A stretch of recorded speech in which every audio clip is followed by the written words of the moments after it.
Hi, welcome back to the channel. I'm Chantal. So today I'm bringing you with me on a trip to Yogyakarta, or Jogja as the locals like to call it. It's a city in Indonesia in Java, and it's known for its traditional art and cultural heritage. The flight from Bali is about 1 hour and 20 minutes, and then from there you get the train. When you get out of the train station, you'll find all sorts of modes of transport, including horse and carriage, as well as these traditional transportation bikes. I don't think they were really made for people and luggage, but you know what? We just couldn't resist.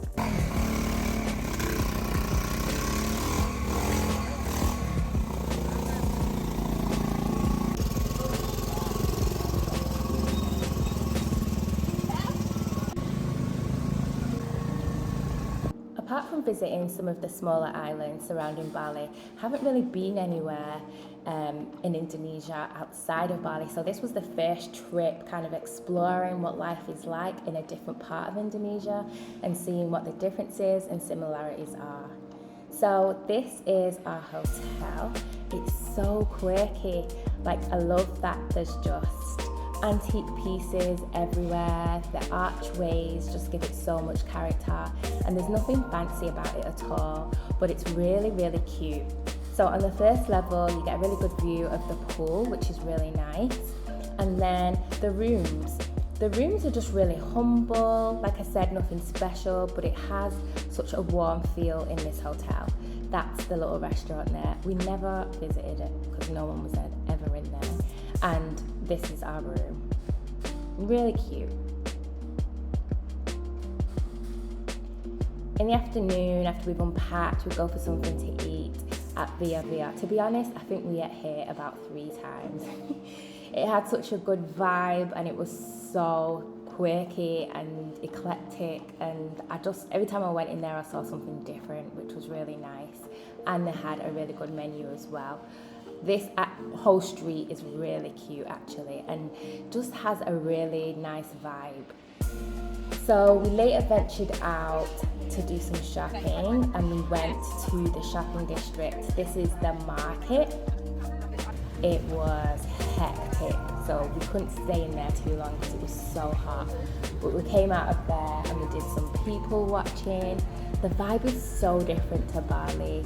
It's just got a very, like a city vibe. Bali is an island and has a very different vibe. But this is kind of like lost back in time. Like, you'll see horse and carriages on the road, you'll see those old bikes. It's just, yeah, very different. We met a tour guide, and he told us that Yogyakarta is the only city in Indonesia that still uses the monarchy system to govern its people, which is really quite interesting. And the person who rules the city is called the Sultanate. Don't ask me to pronounce the name of the current sultan, but they live with their family in a house in the centre. We had actually it was quite a long lesson on the process of making batik, which is something that you'll see all over Jogja. It's quite interesting, but for me the best bit was just having a look at some of the art pieces and the intricate details. I didn't really come to buy any art, I just come to have a look, but if I was, there'd definitely be about 3 pieces that I would have picked up from here. In the morning, we got up at stupid o'clock to go and see the sunrise. It's something that I really enjoy doing when I'm in a new place. But yeah, this start was like 3:30 a.m. and then it took 2 hours to get to this point. You always think you're going to be the only one that's getting up at, crazy hours, but you never are. There's always people who enjoy nature and enjoy watching the sunrise in a new beautiful spot. So there's quite a few people there. The sun started to come up after a while, but we never got the spectacular sunrise that we'd hoped for. This was kind of it. But it was still worth it because the place was stunning, the views were amazing, and the whole experience just being here was just beautiful. On the way back, local people were selling their, hand good items or food, which was really nice. You got to see a bit of the community. So I definitely recommend it, even though there's no guarantee on the weather. Still crazy early at this point, but we drive a short drive away down to Borobudur Temple. It's set in the most beautiful grounds with trees like this. It wasn't long before we made some very cheeky friends. Hello. Hello. Hello. What's your name? Hello. Wait. Oh, What's it on? Punthuk. Punthuk. User. Tiktok.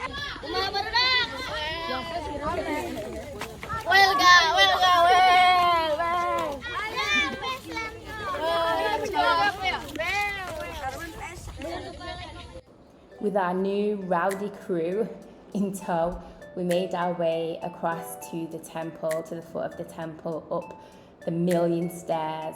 And although we weren't able to walk through the temple at this stage, because it didn't open till 8, we were able to explore the grounds, which was absolutely stunning.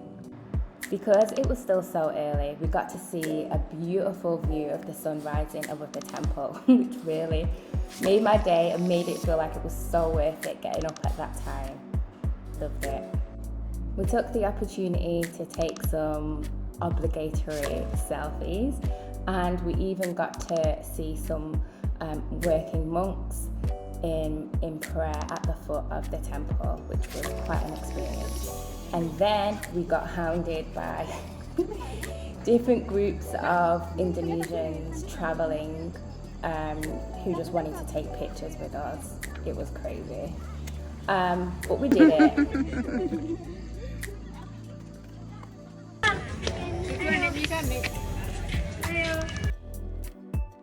The gate actually opened at 8 a.m. and we were then able to walk within the grounds of the temple, which was amazing.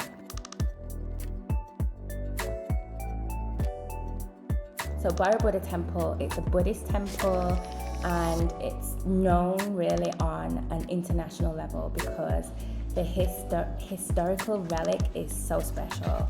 The way that the stones are arranged, we learn all about that and formed. It's in a way that gives the building a really high artistic value. In fact, in 1991, the temple was designated as one of the cultural objects from the past or a World Heritage Site. It's a cultural object that represents a creative and genius human masterpiece. So there are different levels to the temple. The third level, which is where we are now, this represents the formlessness of the world, hence the lack of walls and carvings on this particular level. And each Buddha that you find in the domes or the stupas has different hand forms. There are 5 hand forms altogether, and they represent the primary compass points of the Mahayana. As with most tourist attractions, the exit is the place where they try to get you to buy things, and the hustle game is strong. They're friendly, don't be put off by it. The methods might be a little less sophisticated, but they're all just trying to make a coin at the end of the day. For families, there's even a cute little elephant park where there is a handful of beautiful elephants. I love that there was at least 3 of them that I saw with tusks, but at the end of the day, they're still, hair restrained, so I guess it's up to you whether you're into that. And then before we left, we got hustled into taking some more photos, and then that was it. I had had enough by that point. Another monumental temple that we visited was Prambanan Temple. Prambanan Temple is the largest and is said to be the most beautiful Hindu temple in the whole of Indonesia. Prambanan is surrounded by the ruins of 240 small guard temples, and altogether there are 400 temples in the whole area. How are you? Prambanan is built high and slim, just like a tower, which is the standard style for Hindu temples.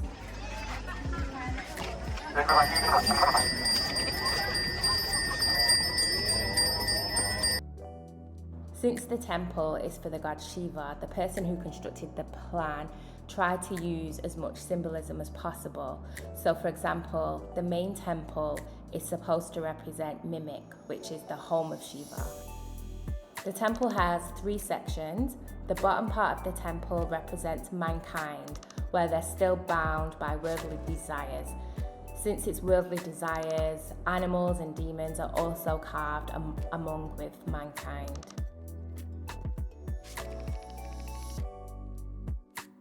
The second hotel I stayed in was the Greenhost Boutique Hotel. This has got to be the most greenest hotel that I've ever stayed, with plants everywhere. I love this place and totally felt at home. As well as being aesthetically beautiful, the concept behind the hotel is that it's very eco-conscious, and that is everywhere. In terms of the way they use water, their policies, the way they recycle, the construction materials that they use, and the way that the whole hotel has been designed is very eco-friendly. On the rooftop, there's a garden, creative farming area where they grow a range of herbs and vegetables, and these then go into their art kitchen, farm to table menu. So all of this is mint. Change. Oh, it's changed. But what do you do with it? You don't eat it? Drink water. Drink water. It's a lot of mint. Huh?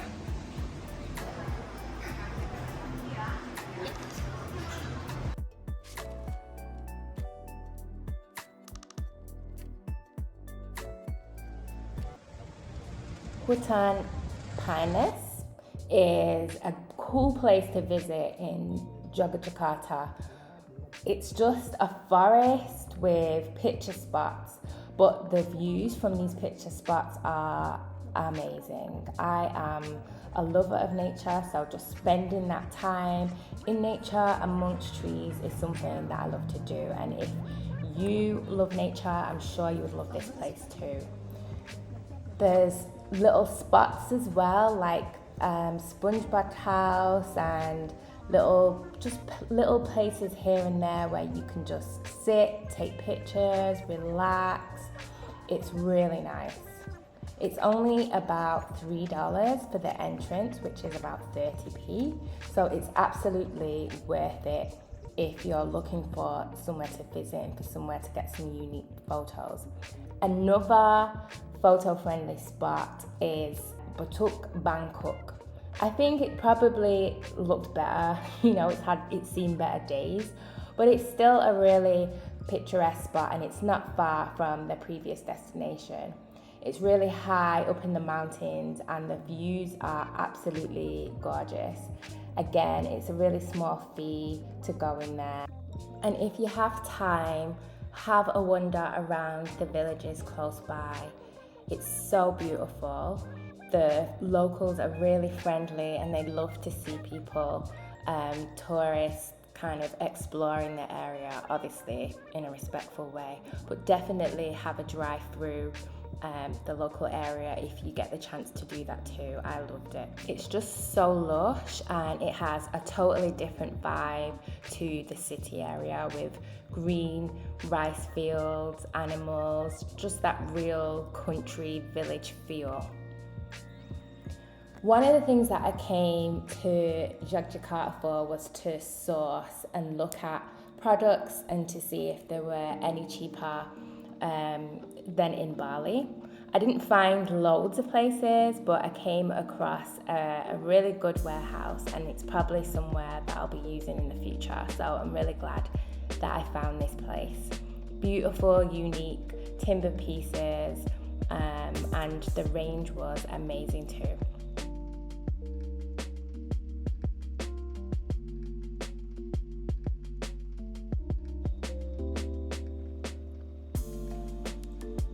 The last place that we went to was Alun Kidul.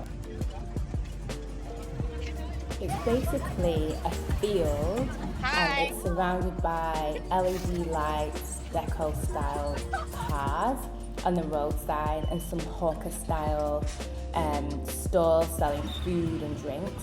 It's a really relaxing place for an evening and to observe local culture. And there's two great giant trees in the middle of the field, and there's a saying that if you can walk through in the middle of the two giant trees with your eyes closed, then your dreams will come true.